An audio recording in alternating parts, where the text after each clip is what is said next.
নমস্কার, বাসন্তী কিচেন থেকে সবাইকে স্বাগত জানিয়ে আমি আজকে আপনাদের থালকুনি শাকের ভর্তা বানিয়ে দেখাবো। এই ভর্তাটা খেতে খুবই দুর্দান্ত লাগে। তো তার জন্য আমি বাগান থেকে থালকুনি শাকের পাতা তুলে নিয়ে চলে এসেছি। এরপর এগুলোকে ভালোভাবে বেছে নেব আর এই ডাঁটাগুলোকে কেটে বাদ দিয়ে দেবো। দেখুন বন্ধুরা, কেটে বেছে ধুয়ে নিয়েছি। এর ঠিক পেছন সাইডে প্রচুর নোংরা বা পোকা থাকে। আর নিয়ে নিচ্ছি কয়েকটা রসুনের কোয়া, কাঁচা লঙ্কা, আর নিচ্ছি কালো জিরে।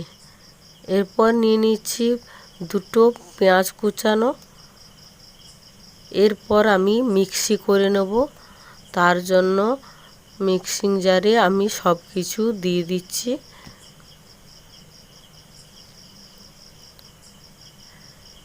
পেঁয়াজ কুচানোটাও দিয়ে দিচ্ছি, একে একে কাঁচা লঙ্কা সব কিছুই আমি দিয়ে দেবো, দিয়ে মিক্সি করে নেব। এতে সামান্য পরিমাণে জল দিয়ে দেবো। দেখুন বন্ধুরা, মিক্সি করা হয়ে গেছে। এরপর আমি একটা পাত্রের মধ্যে ঢেলে নিচ্ছি। এরপর উনুন জ্বালিয়ে আমি একটা কড়া বসিয়ে দিলাম। কড়াটা গরম হয়ে গেছে। এরপর সর্ষের তেল দিয়ে দিচ্ছি। এরপরে দিয়ে দিলাম এই মিশ্রণটাকে। এরপর যতক্ষণ না জলটা শুকোবে ততক্ষণ আমি এইভাবে নাড়তে থাকবো। দেখুন বন্ধুরা, অনেকটাই জলটা শুকিয়ে গেছে, আরও শুকাতে হবে জলটাকে। এরপর দিয়ে দিচ্ছি লবণ। দেখুন বন্ধুরা, কতটা শুকনো হয়ে গেছে। এরপর হয়ে গেছে, একটা পাত্রের মধ্যে আমি নিয়ে নেব। পাত্রের মধ্যে নিয়ে নিলাম। বন্ধুরা, আপনারা এই রকমভাবে বানিয়ে খাবেন, খেতে খুব ভালো লাগবে। শুধু ভর্তা দিয়েই ভাত খাওয়া হয়ে যাবে, কোনো তরকারি লাগবে না। এরকমভাবে বানাবেন।